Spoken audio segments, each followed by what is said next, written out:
warahmatullahi wabarakatuh. Waalaikumsalam warahmatullahi wabarakatuh. Alhamdulillahilladzi ja'ala nikah min sunanil anbiya wal mursalin. Wassalatu wassalamu ala sayyidina Muhammad asyrafil anbiya wal mursalin wa ala alihi wa ashabihi wattabi'in wa tabi'ut tabi'in ila yaumiddin, amma ba'du. Al-Mukarramun, para tuan guru, para ustaz, bersama-sama kita hormati Bapak Kepala Desa, dan juga sama-sama kita hormati wakil kita di Dewan Perwakilan Daerah Kabupaten Lombok Barat yang hadir di tengah-tengah kita, juga para kepala dusun yang menemani Bapak Kades untuk menghadiri acara pernikahan kali ini, Bapak Penghulu Kawat Kecamatan Gunungsari yang saya hormati, Bapak Wali dan keluarga besar dari mempelai wanita yang saya hormati, kedua mempelai yang mudah-mudahan pernikahan yang sudah berlangsung dan menjadikan kalian resmi menjadi suami istri, mudah-mudahan diberkahi oleh Allah Subhanahu wa taala. Singkatnya, segenap saksi akad pernikahan rahimahullah. Alhamdulillah, Allah Subhanahu wa taala masih memberikan kita kesempatan untuk melaksanakan tugas kita sebagai hamba Allah. Hadirnya kita di masjid ini untuk menyaksikan dua hamba Allah melaksanakan salah satu perintahnya dan melaksanakan salah satu di antara sunnah para Rasul, sunnah Nabi Muhammad SAW, yaitu pernikahan. Ini adalah bagian dari cara kita beribadah kepada Allah Subhanahu wa taala. Karena kita membantu dan menyaksikan dua hamba Allah untuk melaksanakan perintah Allah Subhanahu wa taala. Mudah-mudahan kesaksian kita terhadap pernikahan mereka selain mendapatkan pahala untuk kita, kesaksian kita juga menjadi penguat ingatan mereka bahwa mereka telah menjadi suami istri yang akad pernikahannya disaksikan oleh para tuan guru, oleh para ustaz, dan banyak orang yang menjadi saksi. Dan bukan hanya kita manusia, tapi juga para malaikat menyaksikan pernikahan ini. Dan tentu saja Allah Subhanahu wa taala menjadi saksi berlangsungnya akad pernikahan kedua hamba ini. Segenap saksi nikah rahimahullah, tentu di dalam kehidupan di dunia ini setiap orang ingin mendapatkan kesuksesan, ingin mendapatkan keuntungan dan keberuntungan di dalam hidupnya. Maka sebagai orang yang beriman kepada Allah Subhanahu wa taala, kita yakin bahwa kesuksesan itu datang dari Allah. Kesuksesan itu datang dari Allah, dan Dialah yang memberitahu kita kunci kesuksesan itu. Apa kuncinya? Kita lihat disampaikan oleh Mukarram yang Wahid di dalam khutbahnya. Firman Allah Subhanahu wa taala di akhir-akhir ayat surat Al-Ahzab, Allah Subhanahu wa taala mengatakan, A'udzu billahi minasyaitonir rajim. Ya ayyuhalladzina amanu taqullaha wa qulu qawlan sadida yuslih lakum a'malakum wa yaghfir lakum dhunubakum wa man yuti'illaha wa rasulahu faqad faza fawzan 'azima. Ini firman Allah Di dalam firman-Nya ini Allah memberitahukan kepada kita kunci kesuksesan itu. Karena kita yakin kesuksesan itu datang dari Allah dan Allah memberitahukan kunci kesuksesan itu, maka ketika kita ingin sukses di dalam hidup, jalankan kunci itu. Laksanakan kunci yang sudah diberitahukan oleh Allah Subhanahu wa taala. Apa kuncinya? Taat kepada Allah dan taat kepada Rasulullah sallallahu alaihi wasallam. Wa may yuti'illaha wa rasulahu faqad faza fawzan 'azima. Dan siapa saja yang taat kepada Allah dan Rasulnya, maka sungguh ia telah meraih kesuksesan yang besar. Kalau kita perhatikan antara syarat dengan jawabnya itu menggunakan fiil yang berbeda. Syaratnya menggunakan fiil mudhari, wa may yuti'illaha wa rasulahu. Kemudian jawabnya menggunakan fiil madhi, faqad faza fawzan 'azima. Di dalam ilmu nahwu, fi'il madhi itu menunjukkan waktu yang sudah lampau, yang sudah lewat.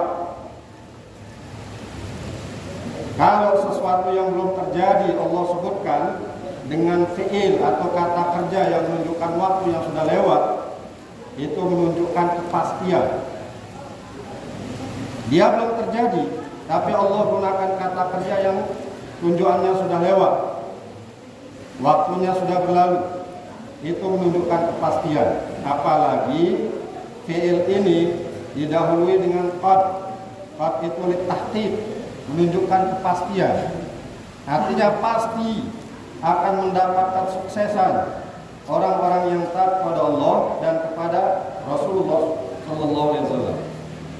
Sejarah mengajarkan kepada kita di dalam perang Uhud, perang di mana kaum muslimin mendapatkan kekalahan, yang pada awalnya kaum muslimin, Rasulullah SAW dan para sahabat sudah memenangi peperangan itu. Tapi ada sebagian dari tukang panah, sahabat-sahabat yang ditugaskan oleh Rasulullah SAW sebagai juru panah untuk tetap di Bukit Uhud sebelum ada perintah untuk turun. Mereka tidak diperbolehkan untuk turun. Peperangan sudah dikuasai oleh kaum muslimin dan hampir mendapatkan kemenangan. Tapi taktik dari Khalid bin Walid yang saat itu masih kafir, dengan beliau meninggalkan harta rampasan yang dibawa oleh orang-orang musyrikin dari Mekah, pasukan musyrikin dari Mekah, ditinggalkan di bawah Bukit Uhud itu.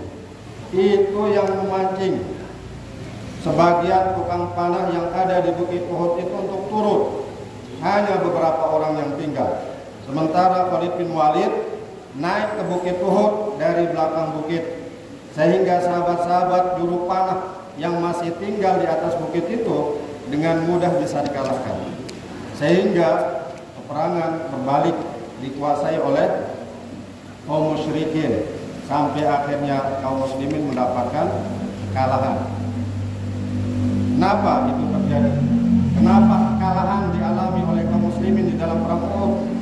Karena kurang mentaati perintah Rasulullah SAW yang memerintahkan mereka jangan tinggalkan bukit sebelum ada perintah kita kalah atau kita menang. Jangan tinggalkan bukit Uhud. Itu pesan Rasulullah SAW pada para pemanah yang ditempatkan di puncak bukit. Sedikit saja kesalahan yang dilakukan berupa ketidaktaatan kepada Rasulullah SAW, maka kerugian yang didapatkan, kekalahan yang didapatkan oleh kaum muslimin di dalam perang Uhud. Begitu juga dalam bidang kehidupan yang lain.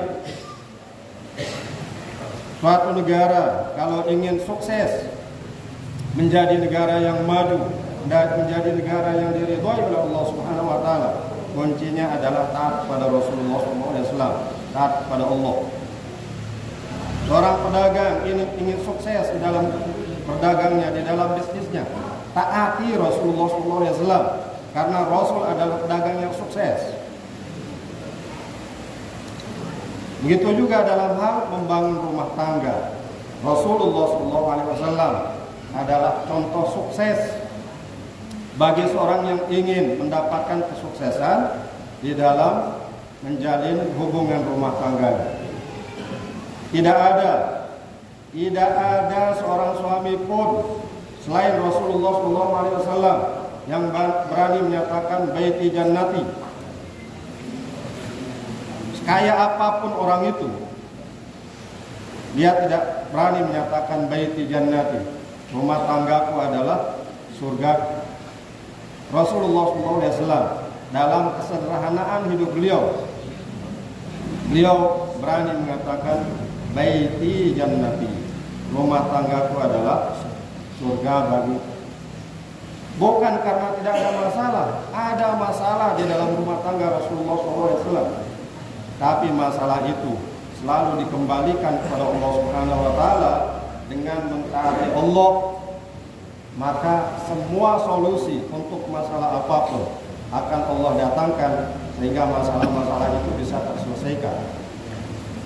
Ada masalah di dalam rumah tangga Rasulullah SAW, tapi Allah selalu mendatangkan solusi untuk masalah itu. Intinya adalah, kuncinya adalah taat kepada Allah, taat kepada Rasulullah SAW. Muhammad Kurniadi dengan Indriati sudah menjadi suami istri. Tentu kalian mengidam-idamkan rumah tangga yang harmonis, rumah tangga yang tanpa masalah. Itu mimpi. Rumah tangga tanpa masalah itu mimpi. Seperti tadi, jangankan manusia biasa, rumah tangga Rasulullah SAW saja ada masalahnya. Rumah tangga para sahabat beliau juga penuh dengan masalah. Tapi yang masalah bukan masalahnya. Yang menjadi masalah adalah bagaimana kita mengatasi masalah itu. Maka sebagai orang yang beriman kepada Allah Subhanahu wa taala, atasi masalah kalian di dalam rumah tangga dengan ketaatan kepada Allah, dengan ketaatan kepada Rasulullah sallallahu alaihi wasallam. Maka semua masalah itu tidak akan menjadi masalah, tapi akan menjadi bumbu-bumbu di dalam memperindah dan di dalam menjadikan rumah tangga kita menjadi lebih indah. Karena tanpa masalah bukan rumah tangga. Karena tidak ada manusia yang hidup tanpa masalah. Jangankan kita yang sudah berumah tangga, yang hidup sendiri pun banyak masalahnya. Yang jomblo-jomblo, yang masih hidup sendiri, banyak masalah hidupnya. Maka dengan mentaati Allah, mentaati Rasulullah SAW, masalah-masalah yang kita hadapi akan terselesaikan. Dan apapun status kita sebagai suami, kita akan menjadi suami yang sukses. Sebagai istri, akan menjadi istri yang sukses. Karena taat kepada Allah, karena taat kepada Rasulullah SAW. Jadi ini saja yang bisa disampaikan sebagai nasihat untuk kedua pasangan yang sudah sah menjadi suami istri, dengan iringan doa semoga mereka dijadikan oleh Allah Subhanahu wa taala sebagai pasangan suami istri yang taat kepada Allah Subhanahu wa taala, sebagai suami yang sayang kepada istrinya, sebagai istri yang hormat kepada suaminya, sehingga mereka juga nanti akan melahirkan anak-anak yang taat, anak-anak yang hormat kepada orang tuanya, sehingga mereka walaupun tidak menyatakan baiti jannati, mereka merasakan rumah tangga mereka layaknya surga, di mana semua adalah kenikmatan di dalam rumah tangga itu. Sekali lagi mudah-mudahan bermanfaat untuk semua mempelai dan juga bermanfaat untuk kita semua. Terima kasih atas perhatian semuanya, atas kurangnya serta kekhilafan yang mohon maaf. Wabillahi taufiq wal hidayah. Assalamualaikum warahmatullahi wabarakatuh. Waalaikumsalam. Terima kasih yang diucapkan kepada Al-Quran Bapak Tuan Guru Haji Mutan Khalid dengan nasihat pernikahan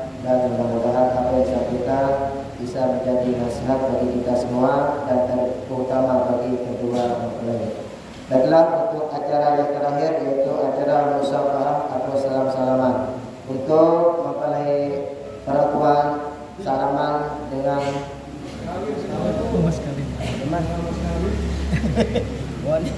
iya, aja selanjutnya yaitu penyerahan mas kawin.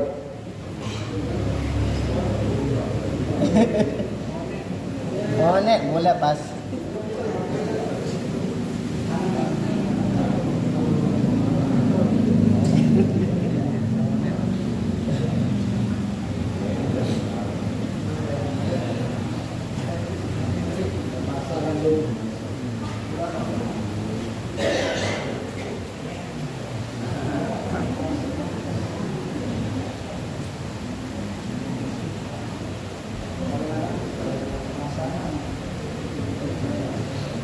Gaya kepasangan Bruno, pasangan.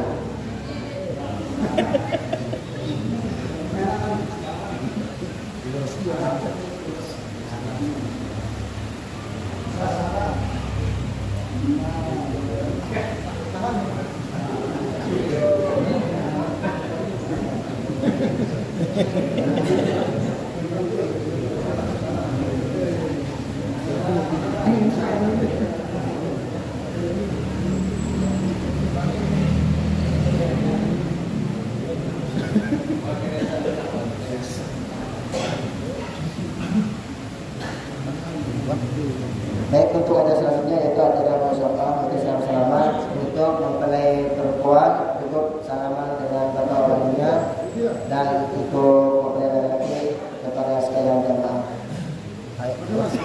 Sallallahu rabbuna ala nuril mubin Ahmad al-Mustafa Sayyidil Mursalin wa ala alihi wa sahbihi ajma'in wa ala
makan.